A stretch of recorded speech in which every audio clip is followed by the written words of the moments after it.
Hello, everyone. Pleasant, happy Tuesday, good afternoon, evening, whatever you're doing, having dinner, sitting with the family, enjoying the grind behind the business. Hello. This is your girl, Beverly Francois-Alston, and welcome to the grind behind the business. It's today is was a really crazy day for me. However, thank God that he gives us that wisdom in knowing how to maneuver things and work things out because my God, today, I sure had to call on the Lord, but I am happy today to have our special guest. Um, our special guest today, he is so well versatile, right? And I was so happy to get introduced to this um young old man, as I would say. And I'm going to introduce him to you today. Let's welcome Mr. or Minister Warren B. Cooper. Hello, sir. Hello. How are you? Listen, no, So bless happy and to well. have you on the grind behind the business. Yes, Oh sir. my gosh. Very. I know you're a really busy person because it's so hard to get in touch with you. It's so hard when we have to sit and talk and communicate because there's so much on your plate. You sent me your bio and a packet of all the different organizations and ministries that you are a part of, and my God, so polished, so well together, sir. So Mm. we're gonna start off as we normally do every Tuesday on the grind with the background check. It's Mm. time for the background check. So, the background check is where I would call a year and you would give me either a testimony, tell me something about that year that stood out to you, right? And I'm going to call out the year of 2021. Mm. What were you doing? What was going on? I know that was like a really crazy year for most people. So it's interesting to find out what you're going to say. But tell us something about 2021 that really stood out for you. Wow, it's interesting because as fast as things are moving, that seems like so long ago, and a lot of stuff fades into black. But we were just coming out of the COVID situation, which in and of itself flipped everything I was doing on into another gear. Wow. Um, was that was the period where everything fell apart and then came back together as God would have it. So Mhm. 2021 was a year of gathering some of those pieces. Um, and we had 2021, we were during the COVID period, we had opened a studio and we're doing production of specialty programming because at that time it wasn't clear whether we were ever coming outside again. So 2021 was a year of putting pieces back together, and my most vivid memories of that period is the studio that we had that has since transitioned into another formation of thing. Mhm. But really, of just trying to be putting all of the pieces that were still working back together, or picking all of the. It's like the puzzle fell on the floor, and you had the opportunity to put it back together. So that year was a lot of that, a lot of It was a lot. It was a lot. It really was. I think most people, not think, I know for a fact that most people will testify to the fact that 2021 was a tough year, going through so much. For some, they were actually building their businesses up. I know a lot of people had a come up around that year. I did. During the So did I. COVID. Yeah. My business bloomed so much because a lot of entrepreneurs were like experiencing that, okay, I can't depend on the job, the corporate entities. So now we got to get our own hustle on. So a lot of those side hustles became, you know, valuable and flourishing businesses that are present even till today. So yeah, And the 2020. other piece is that the COVID piece kind of flattened the playing field on everything, so that the people that were in the great big leagues were bought really on the same plane as all the rest of us who were trying to make things happen. And so the good thing about that was that everybody was working pretty much with the same set of tools. Yeah, Um, so a lot of people were forced into a creativity that they would not have otherwise explored. So there's a blessing there. And a lot of things that I was doing during that year were um, kicked into a higher gear because of the necessity of COVID. So there are a lot of things to feel like you wish it would have been better or different during that period, of but course. ultimately, all things happen for a reason. And we had the opportunity to kind of reframe a lot of things. So 2021 was really a year of flowing through in a trial and error way some of that reframing, um, Yeah, and kind of set us on the path where we are right now. So it's a blessing. it is a blessing. It is a blessing. I don't want that the whole COVID situation to come back at all. That really was a toughie. So yeah, I agree with you there. But let's get into you. Tonight it's all about you, Minister. Mr. Cooper, it is all about you tonight. So I'm going to read a little bit about from your bio. So well done, so well written. And I see a lot of history. I'm sure there's more to this, but you gave me just a little speck of your the history of who you are. And thank you for that. Thank you. It made my life so much better and simpler because it was a lot of to research when looking you up. But I'm going to read a little bit. So let's start off with Warren B. Cooper is a seasoned performance artist from Philadelphia, PA, who is a dedicated voice for justice peace. He is a musician, composer, producer, and broadcaster who runs a production company, music, media ministry, that creates and produces sacred justice media arts as the oldest son of Reverend uh, Dr. J. Jerome Cooper. Wow. Warren grew up on the front lines and on the cutting edge of the movement. His worldview was shaped by the dual reality of growing up as a black male in the shadow of Philadelphia's 1964 race riot. Now, when I read that, I was like, oh my gosh, I got to get a little bit about that, right? Now, were you tell me a little bit about that because I read a lot of that in history. You hear so much about that. So talk to me. What was it like, being in that time, in that season?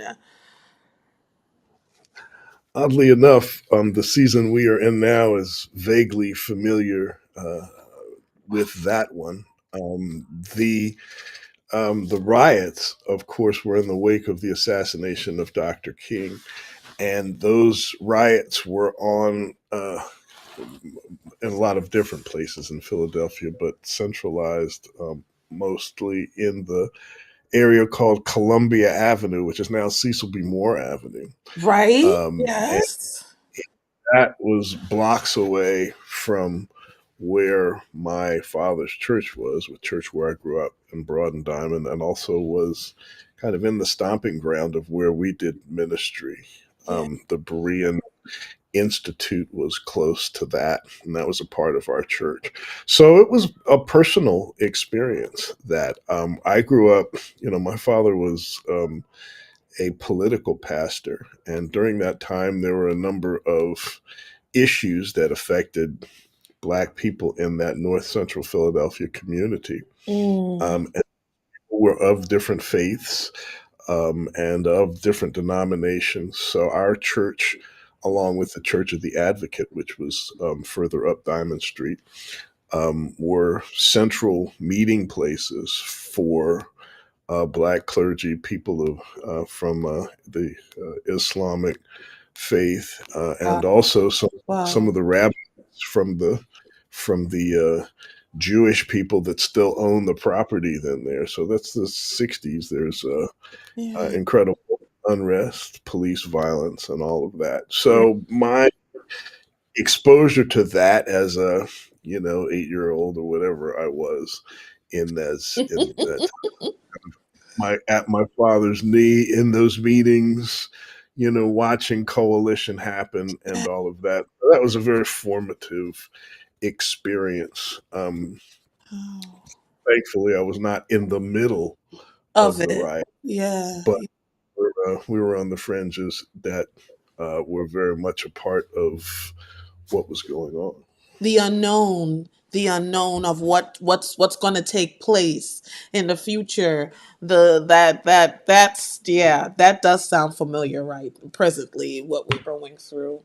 Um, but I know seeing being in something like that again in your lifetime, it probably casts a little bit of frustration, you think, or bewilderedness. What do you feel about that, seeing that we're in that times again, like you're reliving that time again, seeing that there's so many similarities that took place back then, and it's taking place now. So the interesting thing about that question Mm-hmm. is that I freshly back from a team trip to Montgomery, Alabama, to see the Equity Justice Initiative Legacy Museum, which is a number of sites dedicated to the story of the transatlantic slave trade. Mm-hmm. And it is an incredibly brilliantly curated exhibition that really gives you an experience of all of those times coming through slavery and through the Reconstruction. And what's interesting to me, interesting in a ring the bell and be awake kind of way, is the similarity of what was happening in the 60s to what was happening in the 1800s, 1700s. Wow. The same set of situations that are unfolding in a similar kinds of ways. And there are many people, myself among them, who view this time that we're in now as very um, similar, if not exactly so, to the Yeah. Reconstruction period, where there was a thriving of what I call the Black, colored, African American, Negro communities. Yes, yes, yes. That was under attack during that time. And it is a little eerie, actually. And it also highlights some business that was not attended to Yeah. as relates to how we build community and coalition. So I think the good news is that it's kind of like taking a test that has the same questions and you ought to know the answers. Like, what did we learn? Did we learn from the last time? Did we learn? Did we gain anything? We're about in the middle of finding that out. Yes, yes, yes. It's amazing though. Wow. Thank you for the history. Thank you for that. I'm going to continue reading your bio. Warren's entire career as an artist has been based on the principle of using music and art to present face focused solutions to issue of injustice and to building those bridges of beloved community. So you are all about community, but it entangled the music and the arts are all entangled into that. So for break that down to most, how do you incorporate the music, the arts, and all of your talent and helping to bridge that community gap? How is that done?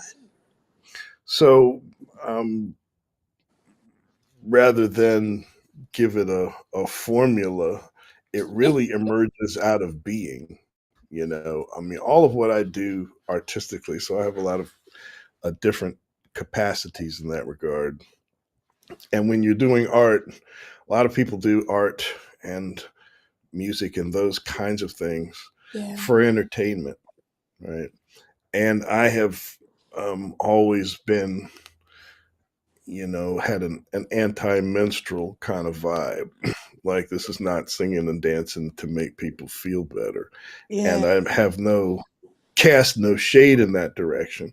But my call is really to use the art and the music in particular Uh-huh. to bring light onto some things that are going to strengthen our communities. So, I grew up in the church, and Yeah. so a lot of the music and a lot of the art that I have done is in that language. And but as I have, you know, um, expanded Mm, my palette spiritually and come into a lot of interfaith scenarios that expose the vast similarities that people of faith have yeah. across genres of faith. I've branched out into those aspects as well, but the key element of my thing is jazz. So I've always been a jazz musician. When you sing church music in the church, people call that a gospel musician, and I Yes. imagine Yes. Let's that's true. categorize it. That's true as well. But it all comes from the same tradition. I mean, Yeah. you sing you sing blues, they sing blues in the bar and they sing blues in the church, have different words, different focus, and arguably a different spirit. But if you dig all the way down, it's the same substance of the culture and our expression. So the music is a way to touch people and to reach people and to communicate particular things. And Mhm. so I use the music and the arts to really talk about the principles that are faith focused and spirit based and community activating. Mm. So that's my MO. With all of the plethora of experience and knowledge in music, arts, broadcasting, where do you see the music industry, even within the community, culturally moving to?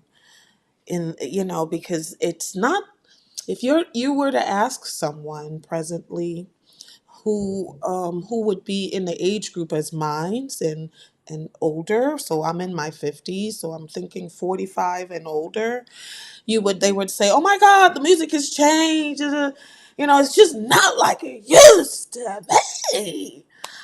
And I agree with that. Music has changed, right? But I want to hear your standpoint of where do you see music going? For example, presently, well, back then, you could have bought a record, you bought CDs, I remember even cassettes back in the days. And like all of that have been wiped away, right? Now for you to get music, you have to download music. You have to purchase an app. You have to do that type of stuff. So where do you, I'm curious to know, where do you see music going? Gospel being the main focus since, we're Christian based. But where do you see it going? So my life experience has Hmm. taken me from when we were in the radio studio using razor blades and to cut and tape and wax pencils to do that, all the way through all of the stuff that you mentioned that has all gone the way of the 8 track. And I have been involved in the music business when it was record companies, and then more record companies, and then there was a tidal shift into the digital direction. So, the music business has always been what I will refer to as a syndicated business, which is to say that some people make money and some people don't. And, Yeah. the way that artists were treated then, a whole different piece. So, again, the whole digitizing piece, my first CD was Follow the Star. That was in 2001. It Oh, was a contemporary Christmas CD yeah. that I released, and I put it out like you used to over those to Yes. the places that held your CDs, like CD Baby and those kind of places where people could log on and they would send the people your CD and send you your 20% or whatever it was. I'm exaggerating, but not a whole lot.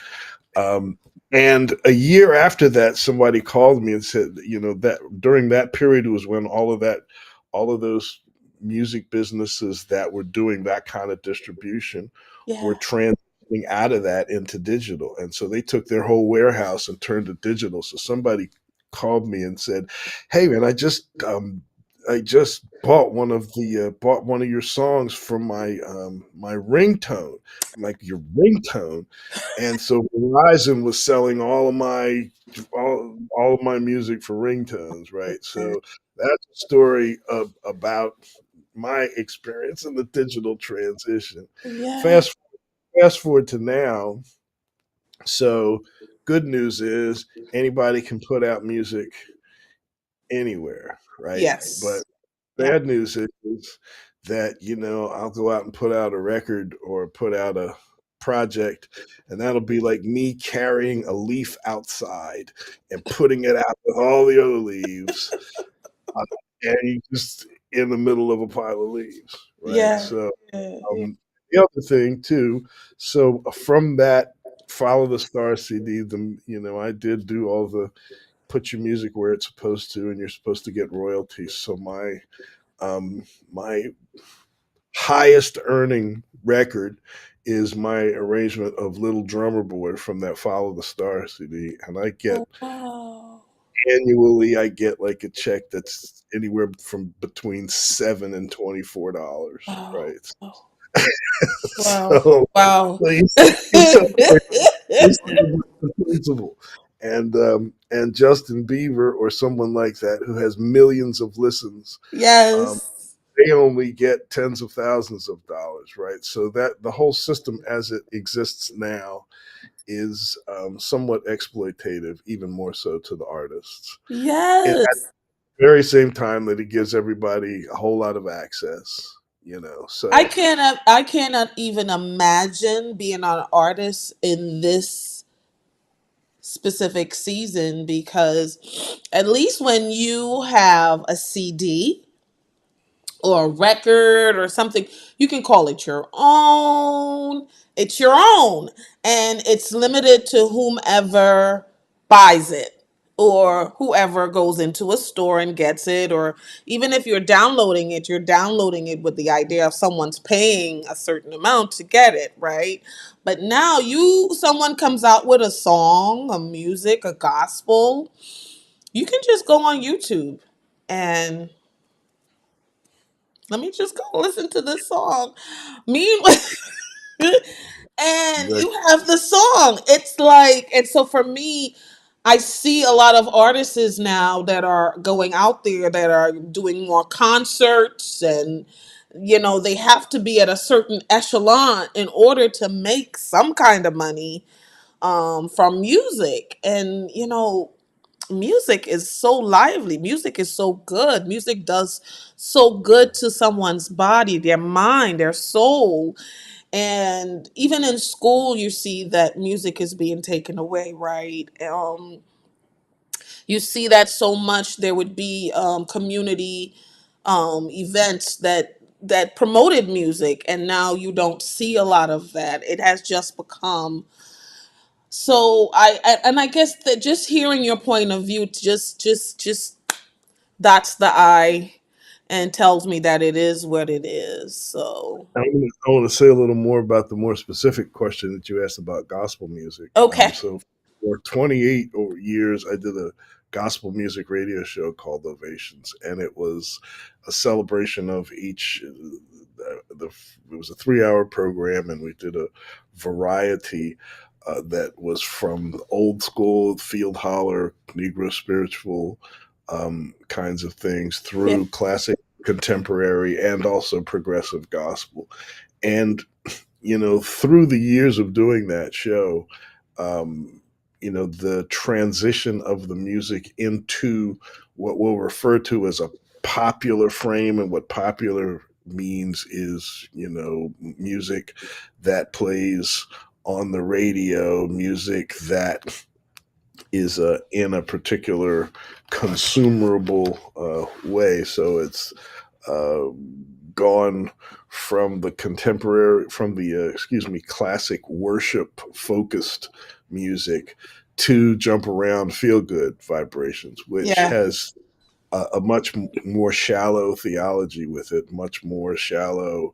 It's more about feeling good and less about reverence and worship. So I think what's happening now, as even as that gospel music is reaching into that extreme, the Yeah. pendulum is on its way back for an appreciation of the essence and the substance of the music that was sacred music that really carried us through some treacherous times. And as It did. treacherous times become more tangible today, I believe that people's appetite for music that is spiritually substantive will take us back into some Mm. of the more traditional, and some of the things that are more nutritious and have no trans fats.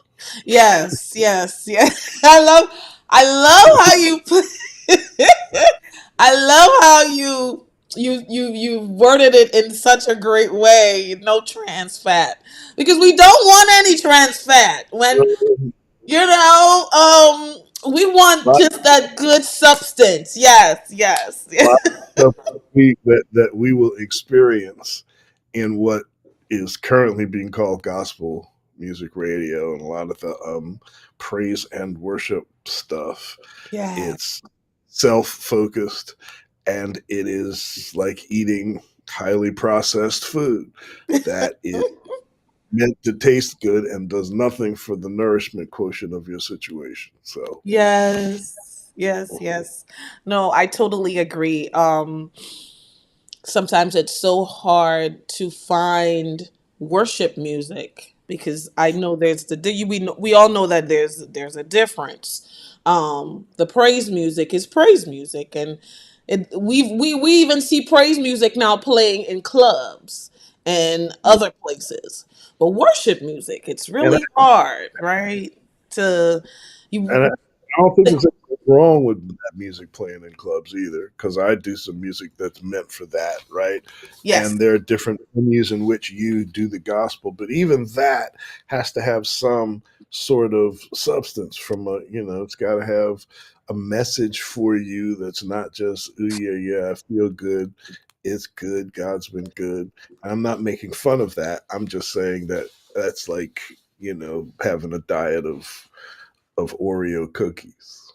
But no one's. I don't think a lot of people are making fun of it. I think they're mention. A lot of folks are concerned, especially in the Christian genre, are concerned about Christian music because of where it's going and the artists that are singing, and even the background behind it. What's being done?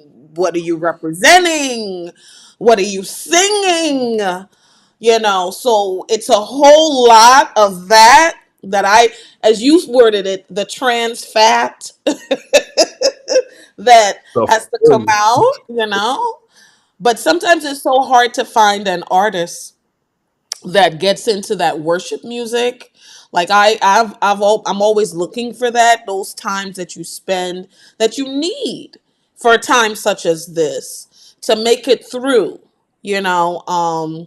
Even searching YouTube and those sorts of stuff, because most of them are coming with those upbeats because they gotta cater to the kids, to the they have their audience that they're catering to. So yeah.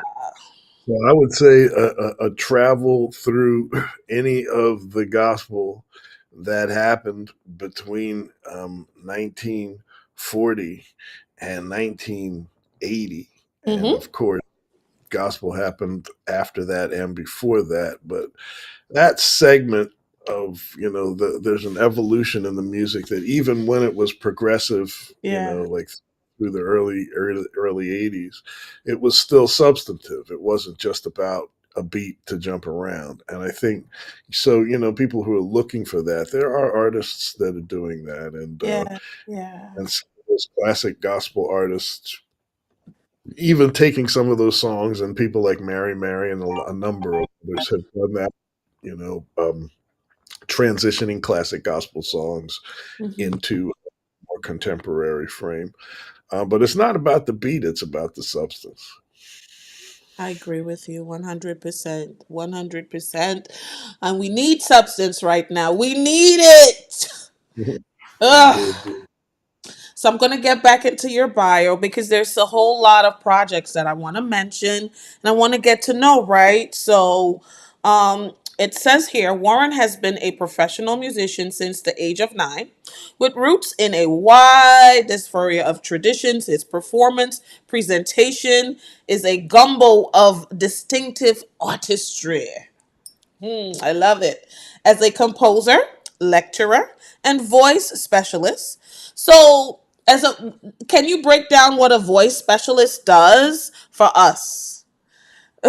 So a lot of it's I do vocal training, and all of that was developed. Have done a lot of choral work. Yes. So vocal specialist is about allowing people to get the most out of their voice. I'm not a voice teacher. I call myself a vocal coach, which is a brackish thing between a teacher and a coach. So it's about teaching concept, teaching how to get the most out of the voice you have. Yeah. Because a lot of people are using their voices trying to sound like somebody else, and so Yeah. vocal specialist Yeah. is focuses on specializing in helping you finding the best way to use your voice. Especially I in used jazz, right? And also, I used to be in the record business, and I was the guy that they called when it was before um, all of this electronic tuning thing. And so, when you went into the studio, you had to really actually be able to sing. And some people actually couldn't maybe sing as well. And a lot of times it was because they weren't singing improperly. So I was the guy that they called in to like make people sound good for the session. Ooh. Um, and so from that, and that was like in my 20s and 30s. And Wow. so, from there, all of that stuff blends together, and how I help people with their vocal exercise. What a job. What a job. My gosh. Um, it says here that since 1995, he has been producing events that are collaborated to translate justice principle of peace through a focused inner faith lens and connect ways of seeing with tangible ways of being, becoming one human community. So explain that ways of seeing with tangible ways of being. So a lot of the productions that I've done, so we did a Ballman Gilead Jazz Worship Series, for Yeah. instance, and that ran for a while. Uh-huh. Um, and then we did a production that was called the Biblical Celebration of Jazz, which was kind of pairing jazz greats and their biographies and their music with biblical greats, and biblical prophets. Right. Um, and I did the Philadelphia Jazz Nativity, which was a kind of an interfaith conversation on the Christmas principles, right? So all of these things are conglomerations of musicians who are gathered um, ma- around a particular message, and that message always is in some way about translating better ways for us to be community. Mm, So, the mm, the tenets of any righteous or righteously religious exercise that talk about love and mhm, and community and caring for humanity, and being able to talk about those things using musical pieces and a narrative storyline that mm, kind of draw a path to right. how we can find our way into some of those behaviors. So Nice. that's what we're doing. Nice.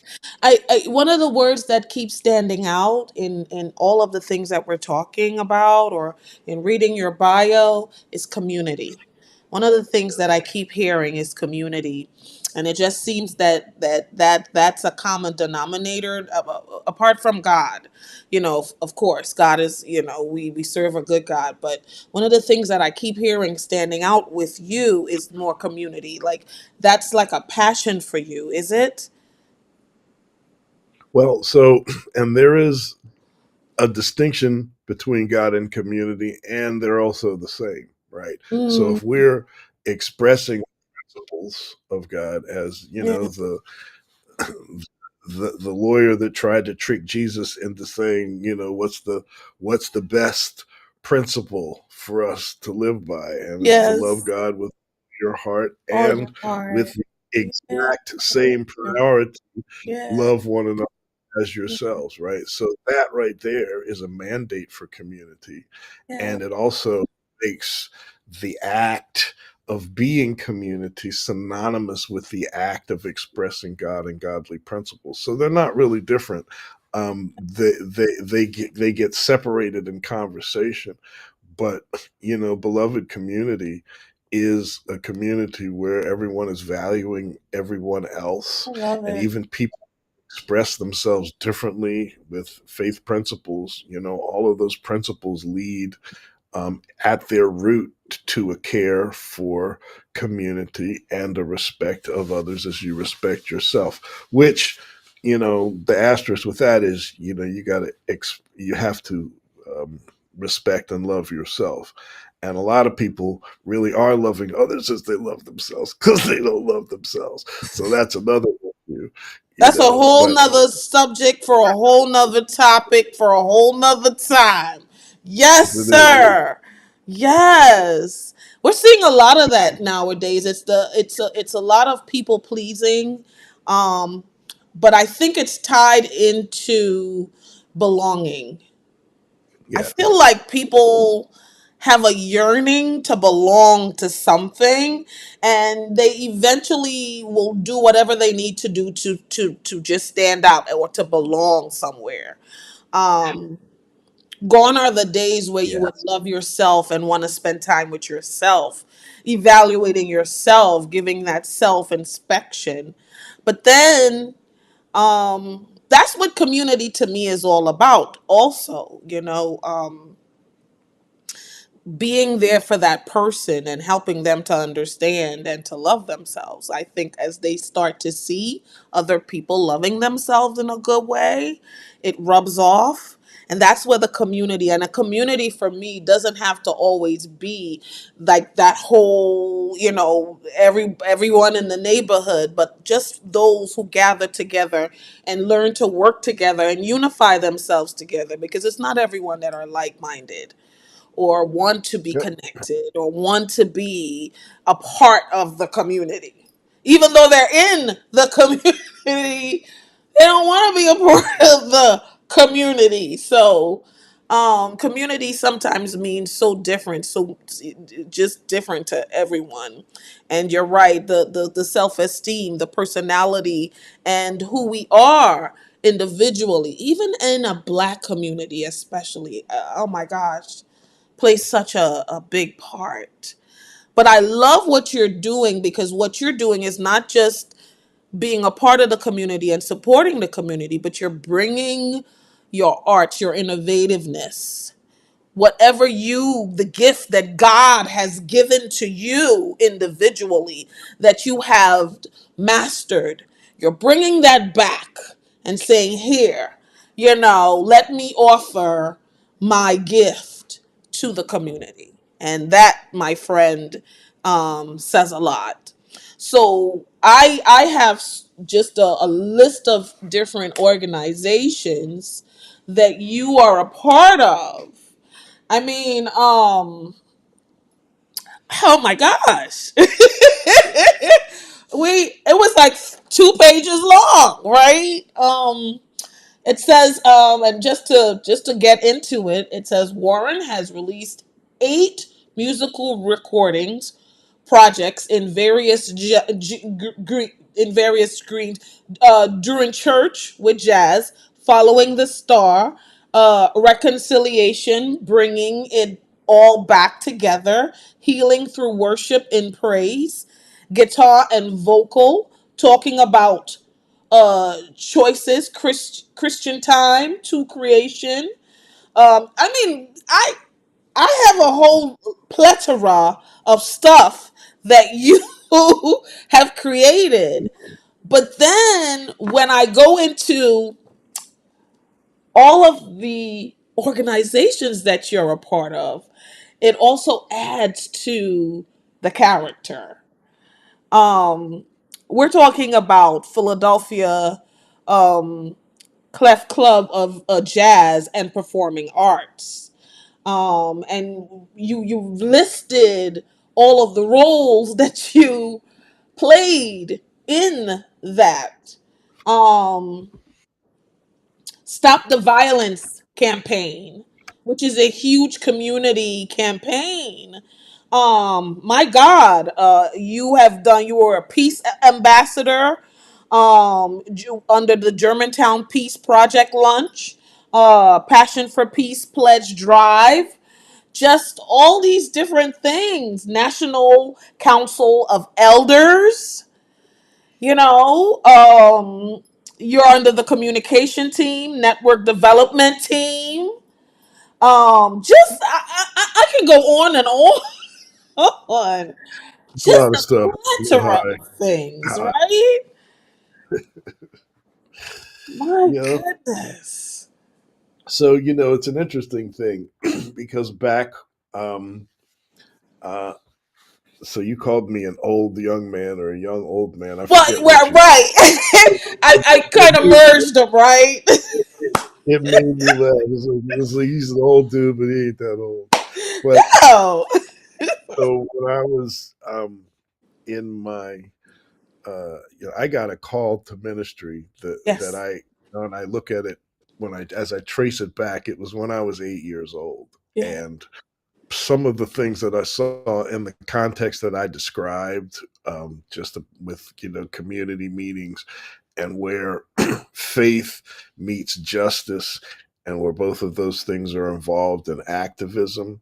Yes. So, all of that is stuff that I learned and that is my plumb line. That's my the manner in which I frame everything that I do. So as I was young and trying to do music, I knew that I needed through my gift of music to communicate these things. And so Right. I was just about making the music. And then a lot of the things that I was doing work wise was working so I could do the music.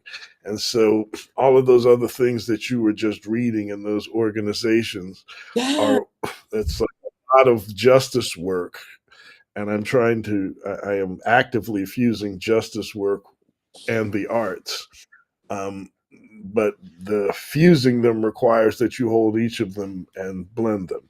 So, there's a lot of blending going on. And the blessing in however long that list is that there's nothing on there that's not related to the other things that are on there, Mm. right? So Right.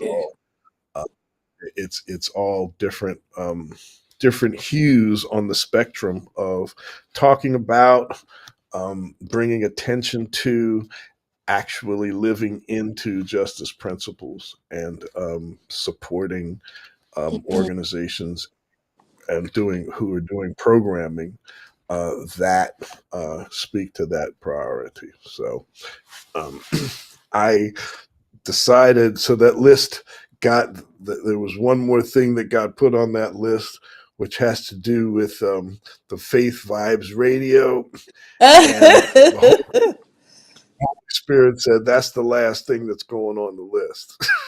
So Yes. it's it's a blessing to be able um, to be able to pollinate so many spaces with the energy that God has given, and to be able to harmonize that work. Now it does make me crazy a bit because you yourself would know something about being hyper busy.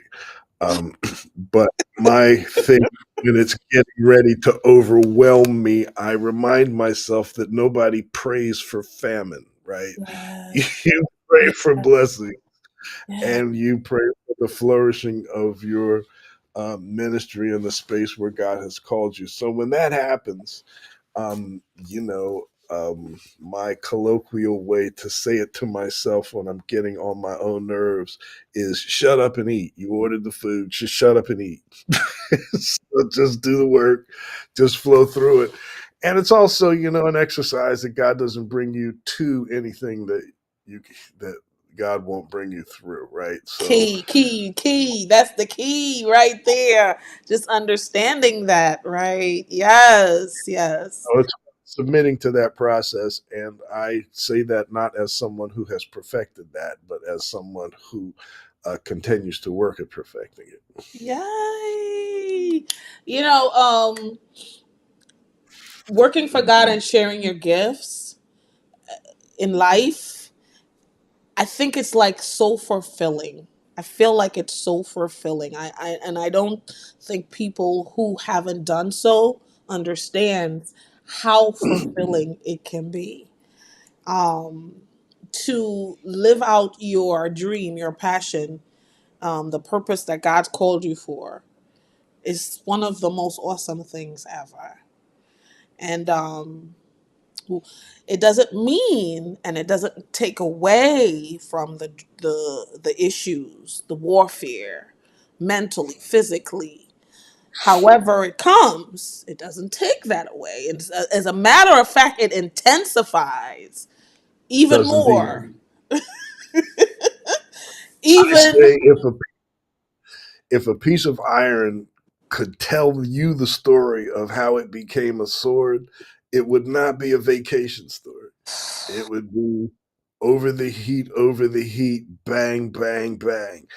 And a lot of that forging is what we go through as God fashions us into what it is that we need to be to do what it is we're called to do. So, the more open I discovered that the more open I was to that, um, it's not that things that the friction was less irritating, right? yeah, But it consumed my attention. It's not like the things are less painful, but I wasn't giving them the center of attention. It's kind of like being in the gym. There's a moment where you want to go home, and that's the moment where you need to press forward.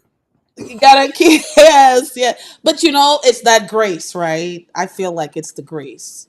And that's how you Indeed. know that you were there for it. Because even when you do feel like you want to leave the gym and go, it's something like that inner voice within you that says, just one more hour or one more client or yeah, just take the call or yeah, just take the project on. This is something I need you to do, and you just do it. And with God's grace, somehow or the other, even when you go into it with a not determined mind, God pulls you out of it. There's a process that happens when His grace is there with you, that at the end you come out differently, somehow or the other. And that's the beautiful thing about walking in that purpose for God.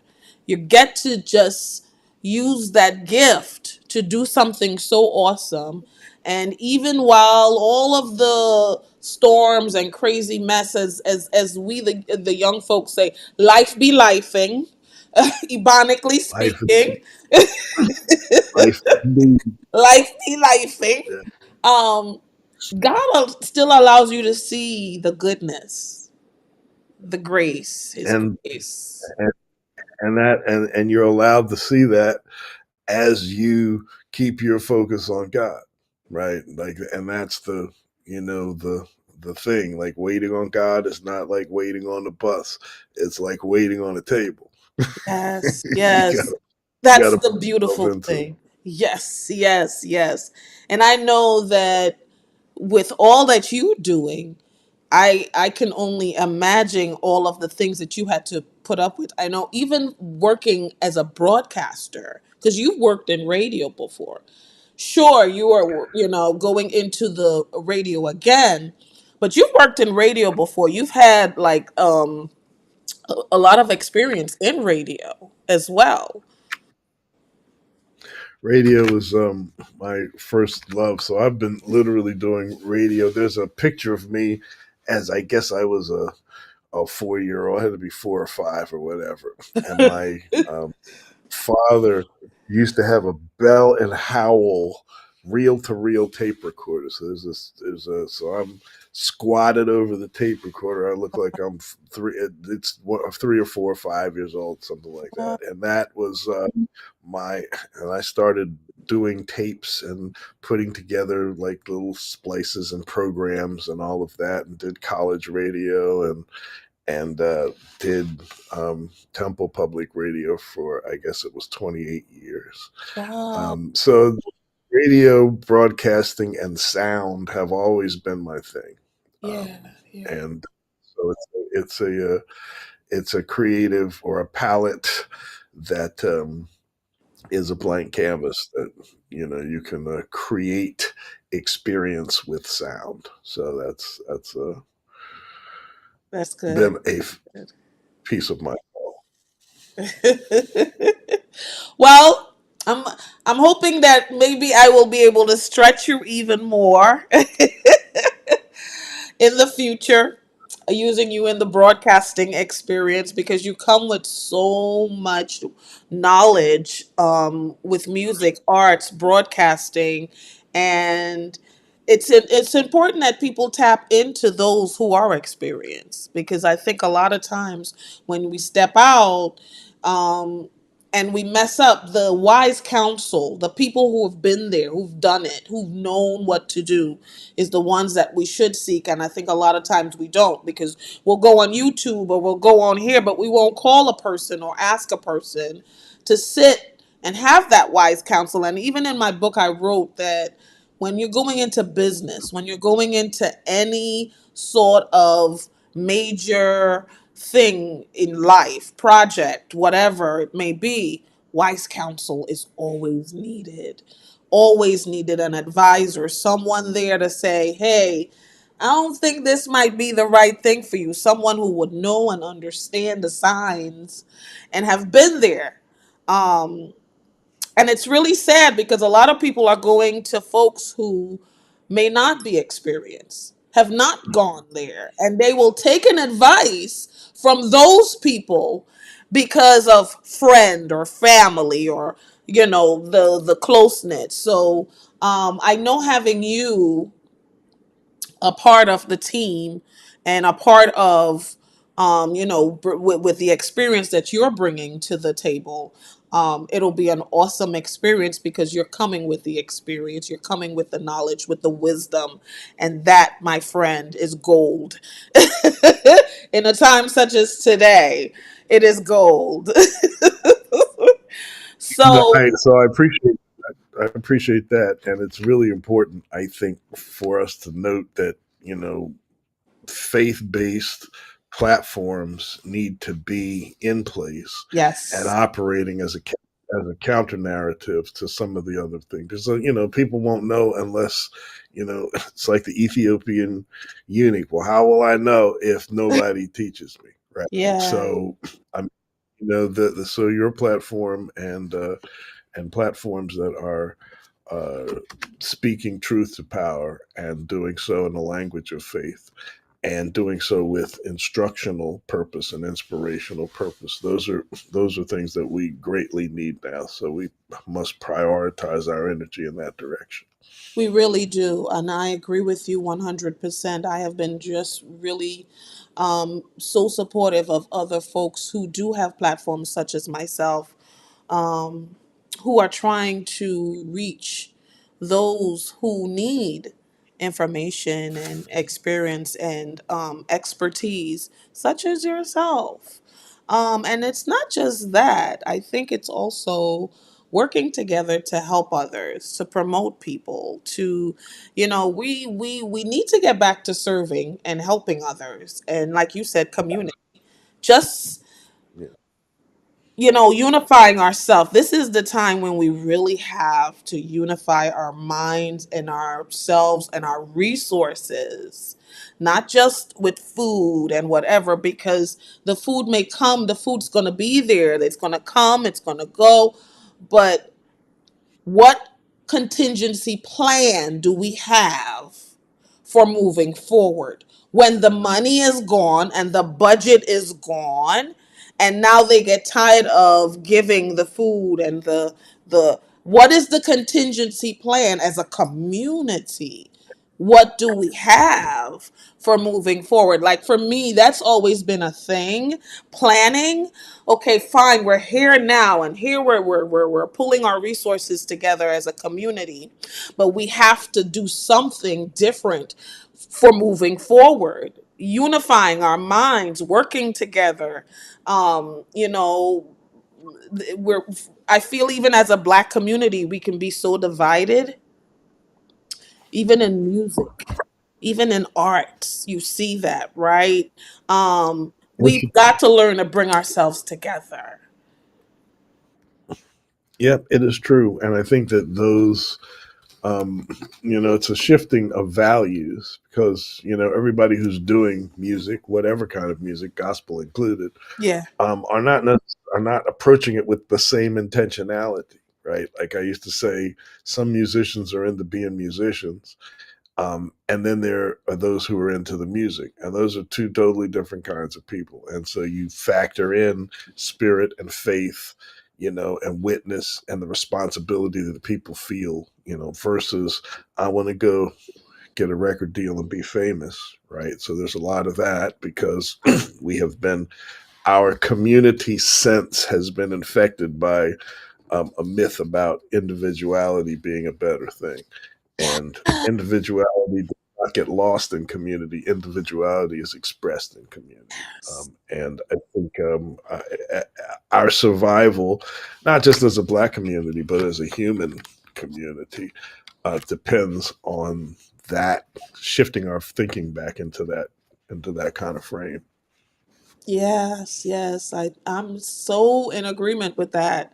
I have been talking to a lot of people, even with my mentees. Like, we have to come together. It's no way you can do this by yourself.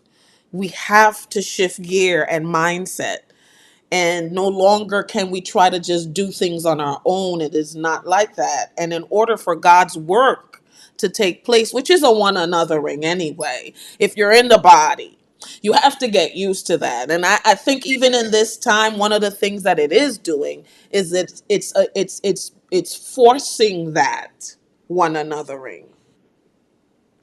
And it's not about competition, it's about Right. cooperation, Yes. right? And a Yes. lot of people do things in the same space. And when they're doing things in the same space, it is with a Yes. competitive spirit.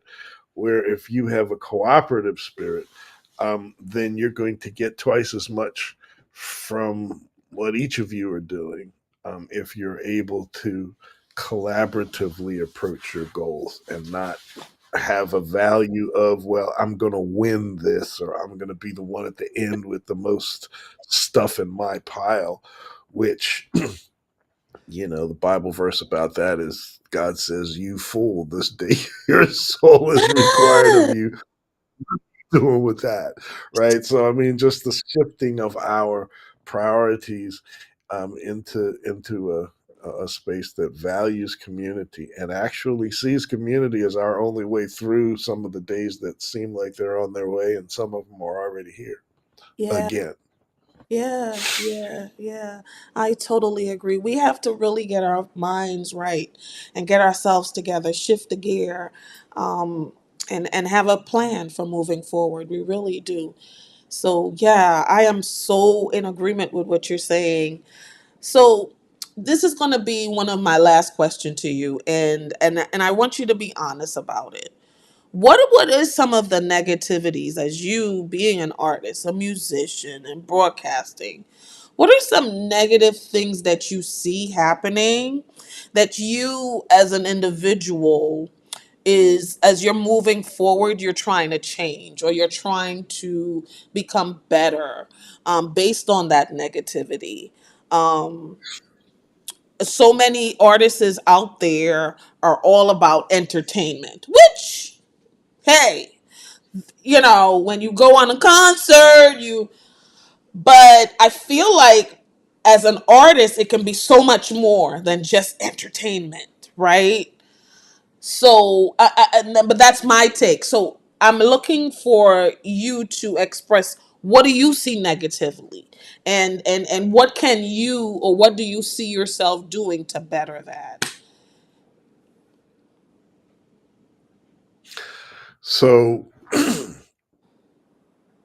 I would say that most of the things that would make it onto the list that would be called the negative list Yeah. are are things that are a result of people pursuing personal gain and personal fame, right? Hmm. Uh, and you accuse me of being preoccupied with community, and I plead guilty to that. Yes. Um, what comes with that is of a sense of yourself as a part of something else. And I think that, like, so there's a lot of selfishness. There's a lot of, the whole crab basket thing, Yeah. which is Yeah. the fastest way for me to do good is to make sure you don't, right? So, that's a scenario where that particular grouping of individuals is co-conspiring to fail. We call them the haters. It's- they come by many names, but Yes. they come by many names. But that negativity is based on some level of selfishness and some level of concept Yeah. that the only way to succeed is at someone else's expense, right? So that's the negativity that pops up in different varieties of expression. To me, is all connected to that. And for myself, so I don't see myself as combating that. Bless you. I see myself as aspiring to exist above it, right? And I would say that the key principle for me is being overdoing, right? Like, so I don't just like do music. I'm not just doing art. I'm not just Right, doing right, right, right. Yes. that that you might call doing are actually a result of being, right? Are actually a result, an expression of how I am trying to be, right, as a human being, Yeah. and as a curator of a faith, and as a witness for that faith, and as an instrument to witness about that. So for me, um, and this is an evolved thing because it's like somebody hits you. It's like elementary school. Somebody hits you and you hit back, and you hit you and you hit them back, and then you get escalation, and then you get a news story, right? Yeah. So it's so part of it is not engaging in that, and that's why I'm preoccupied with the principles of peace. So the Take Five Stop the Violence campaign is really about the Take Five protocol, which is about personal pause. It's about examining yourself. Yeah. It's about worry about the splinter in somebody else's eye. Check the log in your own, And so for me, Yes. applying things to myself, it doesn't keep me away from the fray, but it assists me from getting tangled in it, right? Because negativity is like the weather. Sometimes you're just subject to it because that's the atmosphere. So it's not about making it go away. It's about shining the light you have, Yeah. um, flowing the program that you have, expressing, positioning, witnessing in the way that you do, Yeah. in spite of that other stuff. And don't let what you do be informed by that stuff. Let what you do, you can be inspired to rise above it. But, Which is a if you, sacrifice in itself. it is With indeed, the if you are, endurance of if, not doing, right? if you are caught in the street arguing with a fool, observers will be hard pressed to tell one of you from the other. So it's not about engaging that. Yeah. Yeah. It's about being, and that's I don't know how people do that without faith, and I'm not interested in experimenting with how to do it without Yeah. faith, because for me, the faith and the priority to express, witness, and represent spiritual principle Yeah. is the thing, right? Um, Jesus was nailed up on a cross and said, "Greater things will you do than these," about his miracles, right? It all comes together. It's the same thing. Yes, yes, yes. See, I was just going to ask you to give me a favorite scripture or quote. What would be your favorite scripture or your quote? But you just gave me a great scripture. But do you have a favorite scripture or a favorite quote that you keep in mind or live by? So, more of a my favorite, but so there are two Bible verses. One is the Okay. Revelations 10, which is Mm. the story or the witness of the angel with one foot on the ground and one foot on the in the sea. And that is a theme scripture for me because it mimics or mirrors my call to ministry. Yeah, yeah. My context scripture is Okay. Ephesians 6, the sixth chapter, 10th through 20th verses that illuminate the spiritual warfare frame of our present day. We are not wrestling against flesh and blood. Blood. And About it's and I, engaging. and the minute we lose sense of that, we end up taking on a different character that God didn't call us to do. It's true, and we are called into response not to be like that thing, but to put on the shoes of peace, shield of faith, sword of truth, all of that. So that scripture um, is a centering one for me because it's easy to forget where It you are.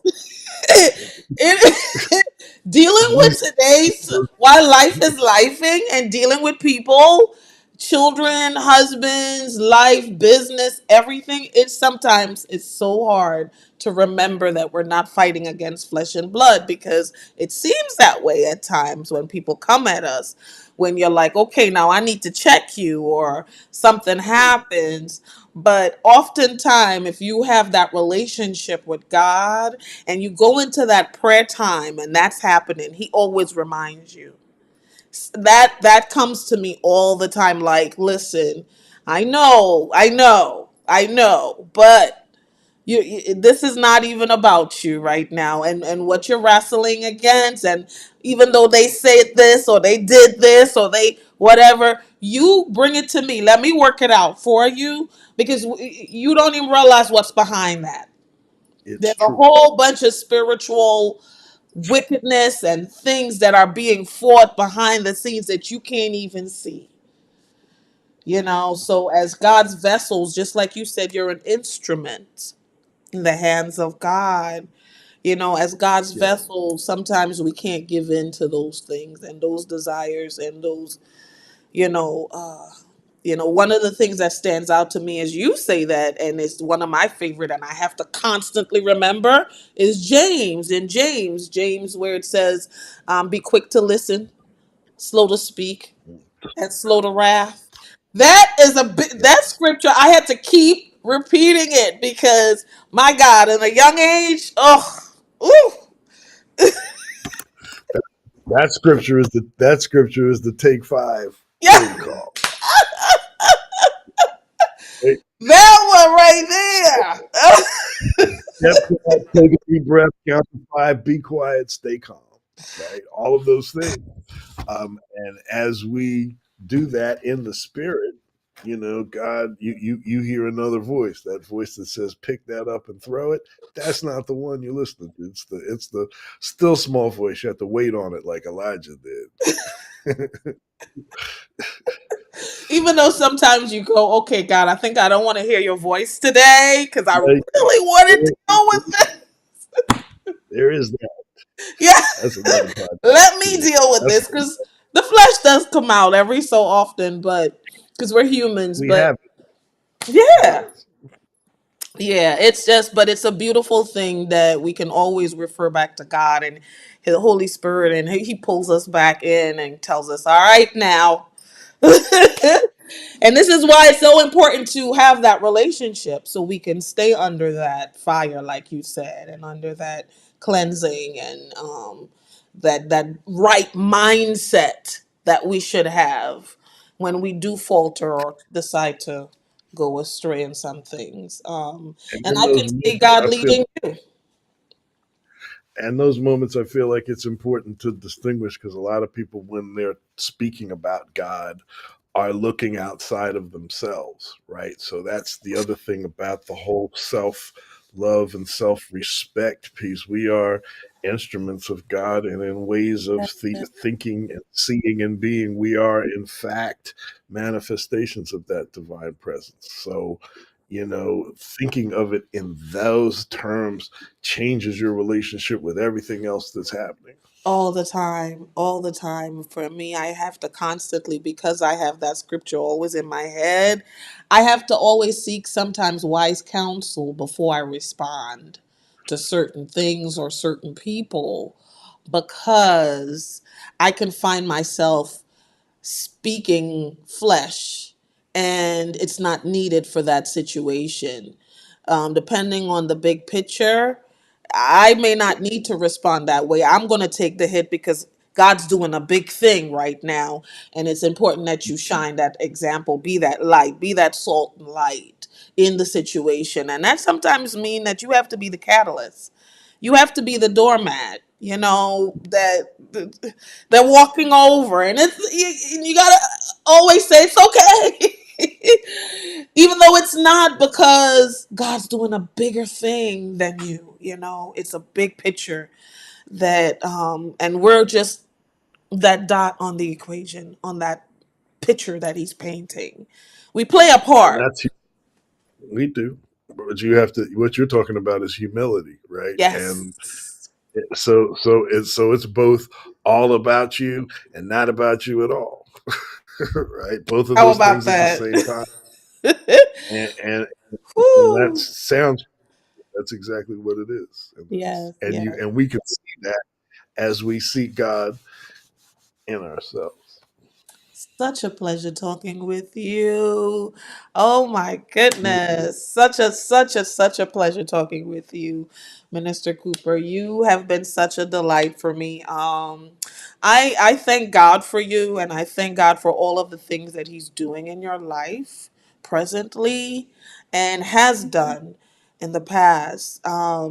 Just a beautiful rendition of all of the things. I can see Him leading you and guiding you. And I love the community mindset that you do have, because we need that right now. We need people like you because that is a dying breed. People who still believe in community and want to come together and unite their minds. Because, like you said, we're living in a time of singleness, single mindedness, and everyone's into the internet, on the computer, on the phone. No one's paying attention. No one's, yes, just scrolling and Family time is out the door because even at the table, you're on the phone. Yeah. Yep. And people in their iPods, so you can't hear anything but what you're listening to, which is an analogy that does not break down as we go into Yes. conflict. And I think that's why a lot of people don't come out to community because it's like, well, what do you have to entertain me? It's not where, okay, what do I have to do to serve? What can I do to bring something to the table? And I'm just thankful in seeing all that you're doing for the community, all that you're bringing and the gifts that he has given to you, you're using it towards that, towards building his people up, not just his people, but just the community in general. And I thank you for that. So many different things that you're involved in. And I know in the future you'll be also working with me with the internet radio, which I'm so excited about. We're still getting everything together to work out for next year. So I am just so excited about working with you, and I tell you, God really knows how to bring a thing together. He knows the timing, he knows the people, and when he wants to do a thing, he will know how to connect and how to bridge the gaps that are needed for moving forward. And I thank God for you so much, Minister Cooper. Um, Thank God for you, because this platform and all of what you're doing is a mindset and an example of some desperately needed things in our community. So all of the things that you do, I am thankful for you also. oh It is my a God. blessing to Thank it's you a so blessing to be on the grind, which I imagine that isn't true in every way, but it's true today. yes. I want you to just give us your information. Anyone who wants to reach out to you that may need a vocalist or someone with your talents or your gifts, or just looking to be interested in some of the stuff that you're doing. How can they contact you, first of all? And then I want you to also give your shout outs. Do you have any shout anybody that you wish to, bring up tonight? This is your time. I'm giving you the 2 to 3 minutes so that you can share your information and give your shout outs. So I www.warrencoopervoice.com is my website. On Instagram, I'm warren.cooper.voice. Some of the programs that we're running, you can find on www.musicmediaministry, all one word.com. Um, Through those sites, you can find the Take Five Stop the Violence.com, Take Five Stop the Violence campaign, and the things that we're doing with that. I also need to give a shout out to the Justice Center for Sacred Theological Studies, which is jcsts.org, which is used to be a seminary that is now shifting its focus into justice related studies and grassroots um, resourcing of organizers and faith workers. So I'll shout that out, and some shout outs also to my faith community, the Center of Peace, and Oh, yeah. all of folks there that do that thing. Um, and shout out to all of my team that helps me in all of the things that I am doing.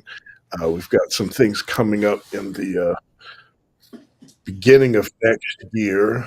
We'll be doing some presentations both at the Clef Club and at Cranley Spiritual Center about New Negro Spiritual Project. And hopefully very soon, working on finishing the music video, but I'll have another release coming out that'll be led by a tune that's called The Circle of Poverty, which calls us to be in community to break the circle of poverty. So those are some of the things that are going on with Warren Cooper. And that is needed. Circle of poverty.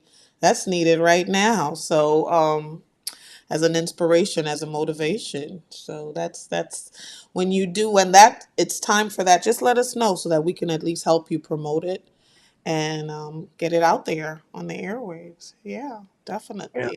on on the 15th, I believe I will be in the what is it called, the Aslan Ministries. I'll be focused or be featured on their podcast Oh with Brand wow! Yeah, the experience. The Experience. Yes, so that'll There. That's yeah with my episode. Deliciously Lemony and Yes, Brandon Williams, right? Williams. Yes, yes. Shout out to you guys, Brandon. Shout out to you, Shani. Deliciously Lemony. I happen to know them personally, and yeah, that's going to be a great experience. Would you be performing on Delicious. that night? I yes, there we did some performance on that night, and I got to discover that deliciously lemony is indeed deliciously lemony. Yeah.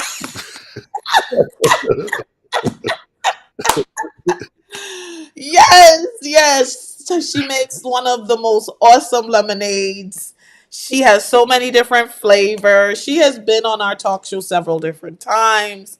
And yes, she does an awesome interview on the experience. And you guys should check it out.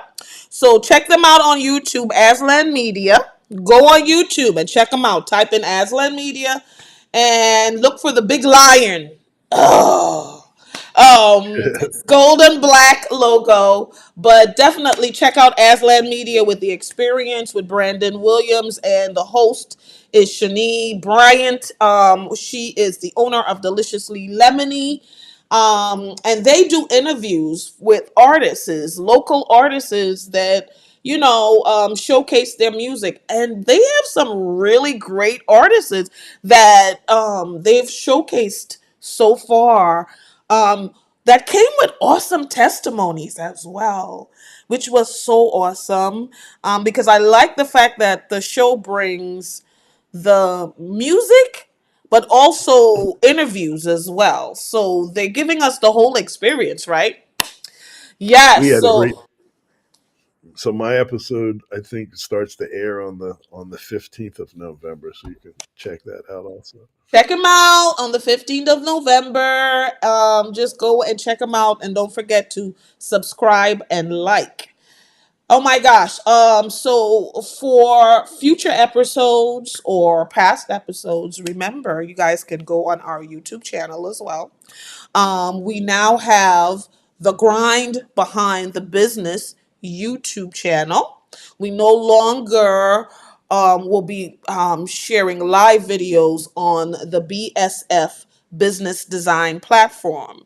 Yes, BSF Business Design, that is the sponsor of The Grind, but The Grind has now taken on its own brand, and so we now have a The Grind Behind the Business YouTube channel. You can always also check us out on iHeartRadio, Spotify, Apple Music, and Google Play. And of course, on all social media platforms, you can always check us out. You want to get in touch with me, or just want to have an interview, or maybe you want to promote something. You definitely reach out to me. You can always check me out on social media on my personal page, Beverly Francois, or The Grind Behind the Business on all social media platforms, including Instagram, YouTube, Facebook. And yeah, just reach out to me. You can also call us 267-279-9348, and check out our website, www.bsfbusinessdesignllc.com. Yes. Oh, it was a wonderful pleasure having you again. Oh my gosh. So I hope you come back after your music is you do publish your music, Yesterday. and that way we can get to hear some of those songs that you want to play out there. And I just look forward to working with you in the future, Me Minister too. Cooper. It's a And blessing. again, guys, I look forward to seeing you guys next week. We have another interviewer coming up. And I every Tuesday at 6:30, The Grind Behind the Business. Check us out. And I look forward to seeing you guys again. Thank you for viewing. Thank you if you've liked, shared, whatever you have done to support the grind. As you guys know, as I always tell you, I am so thankful and grateful and continue to be grateful for all that you guys have done and supported the grind over the years. So, look forward to seeing you guys next week and have a blessed night, Minister Cooper. Blessings to you. Thank you so much for having me. Yes, yes.